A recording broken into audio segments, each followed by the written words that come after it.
Trevor's mom for being a strong and unwavering person in the face of hardships, for raising a coloured son during apartheid, and not following the foolish and senseless rules and law of apartheid. Our least favourite character is Abel. Abel is Noah's mother's boyfriend and later husband. Abel's name describes his personality, charming and wanting to be liked by everyone, but inside he is truly a controlling man and is capable of anything like violence. Abel is a black man, rather conservative, and has a violent temper, resulting in him acting on the spot and often abusing or attacking in the moment, including the time when he physically attacked Trevor. Abel is the reason behind the shooting of Trevor's mother. Noah struggled to deal with his stepfather, Abel's temper. Although Trevor has a loving father, his mother remarried after Noah's father moved away. His mother married Abel, and Abel became his stepfather. Trevor and Abel's relationship is one of agitation and is tumultuous. It is not a typical father-son relationship. The part where Trevor heard his mother had been shot by Abel in the head is where Trevor really sees the true colours of Abel. Trevor could not understand the criminal justice system in South Africa at the time and why Abel did not have to serve much time in jail even after committing such a crime.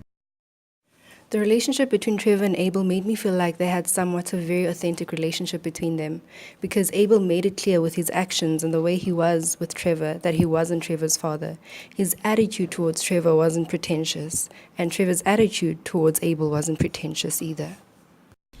One of the parts where Trevor and his mom got into trouble was when they were going to church one day but their car wouldn't start. Trevor's mom thought it was the devil's work and that they must attend church.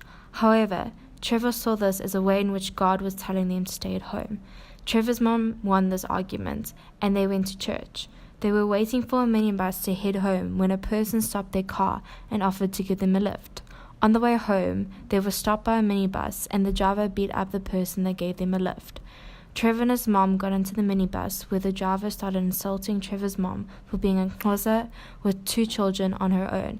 He said that he would teach her a lesson. This is when Trevor's mom told Trevor that they were going to jump out of the bus and start running.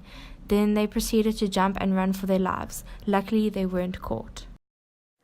Trevor Noah tells a story about his childhood as a coloured boy during apartheid South Africa.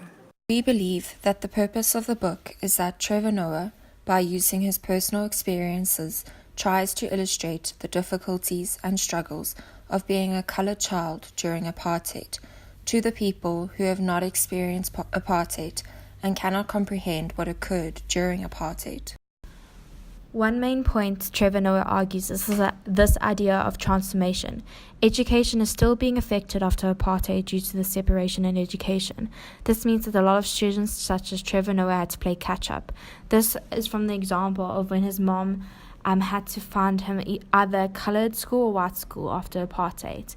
And they thought that a white school would be better because their education was better during apartheid. This shows that transformation still has a long way to go. Another point is indoctrination. This is shown through Trevor Noah's grandmother believing that his prayers would get answered quicker because he was half white, and that God answered white people's prayers faster. There were parts of the book that we enjoyed. However, most of the book was unenjoyable due to Noah's writing style. It might be for some people, but it's certainly not for all. The novel paints his life with expressive colour and brings positivity to all the hardships he experienced. In some instances, hyperboles were used, but I think in all situations in life, it didn't need to be described by using a hyperbole. With all of Noah's stories being told in such a way, it almost makes it unbelievable. However, Noah portrays his life using a conversational tone. Put simply, describes the events of the hardships he experienced of his unimaginable life in a light-hearted way. The audiobook remains the reader's attention in that Noah switched back and forth between South African languages. Throughout the novel, one's feelings are influenced by the different characters. My favorite part of the book was when Trevor talks about forgetting the trauma he has suffered and not letting it affect how he lives his life or when it comes to trying something new. He said he learned this from his mom and he believes in moving on. This resonated with me because if I let all the negative things in my life affect me, then I'd be a completely different person today and probably not a good person. Moving on for me is an aspect of survival. It is important to learn from the hard times in your life, but this doesn't have to affect the choices you make in the future negatively. Yes, there were some funny parts in the book and some scary parts. For instance, when he thought it was funny to leave home when nobody was watching him and everyone, including the neighbors, had to look for him because they were afraid that if the police got to him first, they would relocate him to a colored foster home in a colored neighborhood. This was scary for a minute. Another scary part would be when his mom threw him out of the moving taxi because of a Zulu man whom she thought would kill them because she was Xhosa and had a white man's baby with her on top of that. And to top it off, she was showing Xhosa woman arrogance. A both scary and funny part was when he borrowed, when I say borrow, I mean stole his stepdad's car to go to a shop in a far town that had a clearance sale and was selling cell phones at a very ridiculously cheap price so that he and Bongani could sell them on the streets for a hassle. But instead, he got caught by the police and was taken to jail for driving a car without an identifiable owner. Another funny part was when he acted as if he was Mr. Tough Guy in the holding cells because he didn't want to be taken advantage of. But then the scary part was when he was put in with the real criminals and he didn't know which group to join. He didn't know whether to join the blacks or the whites or the coloreds. He was afraid to join the coloreds because he knew he wasn't one of them. And if they found out that he was pretending, then he would get into a lot of trouble. But then again, he was afraid to join the blacks because then the coloreds would think that he was looking down on his own kind and he would still get into trouble. So he went and joined the whites. There are a few lessons one can take from Trevor Noah's book, Born a Crime. One that stood out to me is to always look for the funny side or humor in a bad situation. It is easier said than done. Trevor overcame a lot of his hardships and tragedies by laughter. Another lesson which relates to post-apartheid is that language, funnily enough, unites and brings people together of all races. I think an important lesson to take from this book is to respect people, regardless of how they treat you. More lessons to take from the book is to fear regret rather than failure, and be a better you because of the experiences you had in the past. The personal experiences I have relating to the book are quite a few. For instance, as a Xhosa girl who grew up in a township under the discipline of a Xhosa grandmother and a Xhosa mother, I know all the words to avoid in order to not get a beating. I know which words mean stop immediately or else you get a hiding. I know which words mean you're definitely getting a hiding. So it's either you come get one or you make sure you run faster than I can.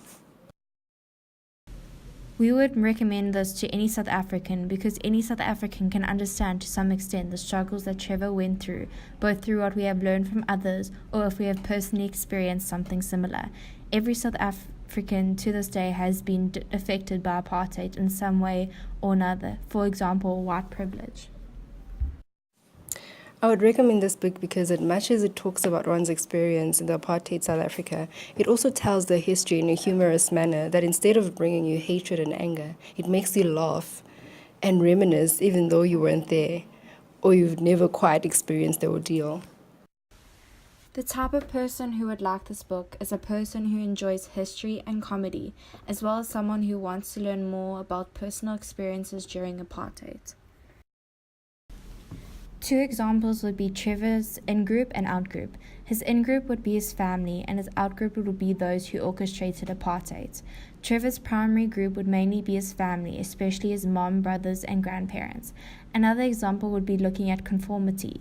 It is quite clear that Trevor's mom did not conform in terms of the apartheid law that prohibited her having a romantic relationship with someone of a different race. Obedience was a key social influence that Trevor's mom used to make sure that he was not taken away from her. An example of discrimination and prejudice would be the minibus incident, where the Zulu driver accused Trevor's mom, who was Xhosa, that he would teach her a lesson because she was a Xhosa woman with 3 sons and there was no father. Another example was when Trevor tells how he has photos of him with a stranger and his mom was in the background because his mom was not allowed to be seen with him because of apartheid laws. This shows discrimination. An example of inequalities was when Trevor's mom had to choose whether he should go to a white school or a black school. She chose a white school because they had a better education. The author, Trevor Noah, challenges the reader in a number of ways. Noah challenges the reader to change the way one views race and how we treat others. Another way how Noah challenges the reader is to see the brighter side in events, to see apartheid in a different light, and not what we have become accustomed to.